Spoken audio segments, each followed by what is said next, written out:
Nomor satu, ikan jenis air tawar ini sering disebut dengan ikan selendang mayang. Masih bersuku dengan Canaidae atau kerabat gabus. Ikan ini buas ya dan menyebar terbatas hanya di sungai-sungai Kalimantan dan Sumatera. Ada pula yang menyebut ikan ini sebagai toman bunga atau selendang mayang. Dalam bahasa Inggrisnya disebut oxalated snakehead, merujuk pada mata si ikan.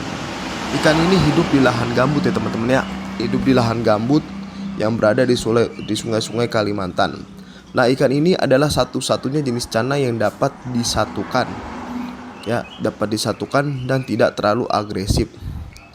Gitu. Tapi kalau ikan ini masih kecil, ketika kita pelihara, pasti ikan ini mudah stres, teman-teman.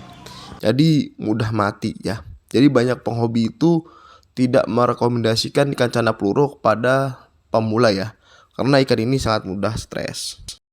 Ya, ini juga termasuk dari suku Canaidae yang disebut Cana blairi ya, atau Cana rainbow snakehead. Namanya, cana ini memiliki banyak warna layaknya seperti warna pelangi ya. Cana blairi ketika dewasa memiliki warna dasar kecoklat-coklatan diiringi dengan sisi dan sirip yang begitu biru ditutupi dengan bintik merah jingga cerah pada ekornya. Cana blairi sendiri termasuk dalam cana golongan kerdil. Cana ini hanya mampu tumbuh sekitar 17 cm. Habitat cana ini terletak di negara India di perairan Sungai Brahmaputra. Ikan ini termasuk ikan yang agresif, mental dan warnanya yang begitu menarik menjadikan cana ini ke dalam golongan cana yang bernilai tinggi. Ya gimana teman-teman, dengan nilai tingginya juga mungkin daya jual cana blairi ini yang masih berkerabat dengan cana andaro bisa dijadikan rekomendasi untuk dipelihara ya. Cana ini juga hanya membutuhkan ruang lingkup atau akuarium yang tidak terlalu besar ya, karena ukurannya juga cuma 17 cm dan tidak terlalu besar teman-teman gitu. Nah, jika teman-teman ingin membedakan cana blairi dan cana andaro, lihat aja di ekornya ya teman-teman. Kalau cana blairi itu ekornya ada titiknya merah-merah, tapi kalau cana andaro tidak ada. Dan kalau cana blairi di atasnya ada strip warna merah dan enggak biru kecoklat-coklatan. Kalau andaro biru ya. Jadi ini berhabitat di Sungai Brahmaputra dan di habitat yang sama. Nah, kalau ada penjual-penjual nakal yang mungkin andaro bisa jadi blairi, blairi bisa jadi andaro. Nah, teman-teman harus lebih teliti lagi ketika sedang memilih cana blairi ya.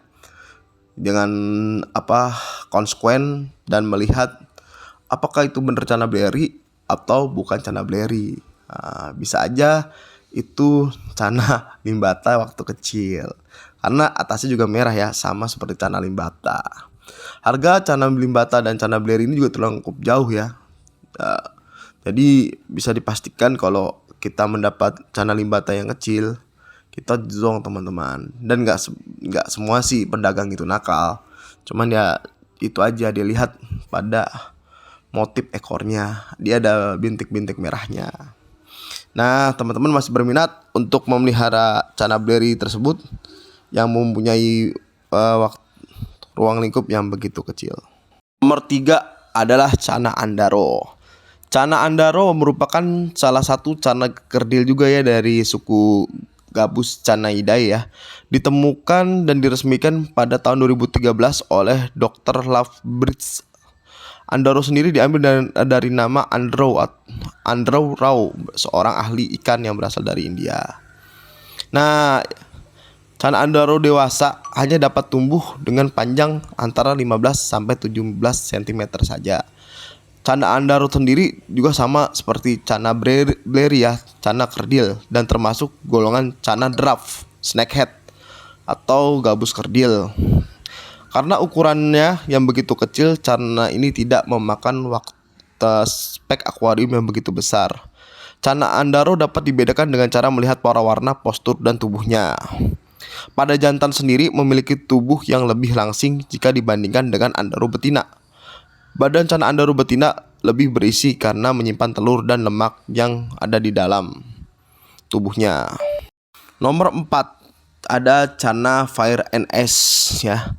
Spesies Channa Fire NS ini memiliki kekerabatan dekat dengan Channa gachua atau Channa yang terdapat di India. Channa Fire NS dapat dengan mudah dibedakan dari spesies Channa lain yang merupakan dekat pola wajah yang unik. Nah, jadi nama Fire NS ini muncul karena api dan es yang berasal dari pola warna merah, api, dan biru. Selain itu, tampak warna serupa dengan bercak pigmentasi merah cerah di sekitar mata dan sisi mulut. Sirip ekor warna cerah yang tajam pada Channa ini memiliki daya tarik yang baik bagi para kolektor ikan hias ya. Jadi Channa ini adalah salah satu spesies Channa yang paling agresif ya teman-teman. Channa ini juga tidak bisa disatukan ya karena terlalu galak ya. Dan Channa ini juga membutuhkan spek ruang yang tidak begitu besar ya, karena Channa ini juga termasuk dalam Channa kerdil. Nah, makanannya yang bagus untuk Channa Fire NS ini kita kasih udang ya, atau yang mengandung kreatin seperti maggot ya. Channa ini juga dapat beradaptasi dengan cepat ya. Lingkungannya juga terdiri dari sungai yang berarus tenang ya teman-teman, dan memiliki tumbuhan-tumbuhan air dan serta bebatu-batuan. Nah, kebanyakan Channa ini juga senang di daerah-daerah yang banyak pohon-pohonnya ya. Atau nomor 5, Channa Setiawarti. Untuk kamu yang hobi ikan hias, Channa Setiawarti ini juga termasuk recommended ya. Channa Setiawarti ini bisa menjadi salah satu pilihan jika kalian ingin mengoleksi ikan hias. Channa Setiawarti ini sering disebut dengan julukan Barca KW karena warnanya sih hampir seperti Channa Barca ya, cuman kalau dilihat lagi secara detail beda ya dengan Channa Barca. Channa Setiawarti merupakan spesies ikan gabus yang berasal dari Asia Selatan, lebih tepatnya di negara India dan di Nepal, tapi juga kadang-kadang ditemukan di negara Bangladesh. Habitat asli Setiawarti ini adalah sungai di pegunungan India dan sekitar India ya. Ikan ini hidup di antara 22 derajat Celcius sampai 30 derajat Celcius dengan kadar pH airnya itu antara 5 dan 7 ya teman-teman. Itu Channa Setiawarti. Nomor 6. Nah, di sini ada Channa Asiatica ya teman-teman. Channa Asiatica ini berasal dari negara Cina atau negara tirai bambu ya, di mana ikan ini mudah ditemukan di lembah sungai yang terdapat di negara Cina seperti di Changjiang. Ikan ini juga dapat ditemukan di Sungai Jun dan di Sungai Guangdong dan Guangqi. Selain di Cina, ikan ini juga bisa ditemukan di Jepang, diperkenalkan di daerah lainnya. Nah, ikan ini juga termasuk ikan yang dapat beradaptasi dengan mudah ya teman-teman, dan mempunyai tubuh yang bisa panjang, di mana untuk panjang maksimumnya dia sampai dengan 34 cm atau 14 in. Selain itu, ikan ini juga mempunyai pertumbuhan yang cepat, terutama pada 2 tahun pertamanya. Konon di Cina juga ikan ini sering ditemukan di dalam galian tanah, atau dia bisa menggali tanah dan menguburkan dirinya di dalam tanah atau hibernasi ketika musim kering. Dan nanti ketika musim hujan tiba, ikan Channa Asiatica ini dapat timbul kembali ke permukaan air. Nah gitu ya, jadi ikan Channa Asiatica ini adalah ikan Channa yang hebat teman-teman. Ya teman-teman, segitu dulu channel dari saya ucapkan terima kasih. Jangan lupa like dan subscribe-nya, dan semoga channel ini lebih berkembang. Dan kita bikin konten-konten lainnya.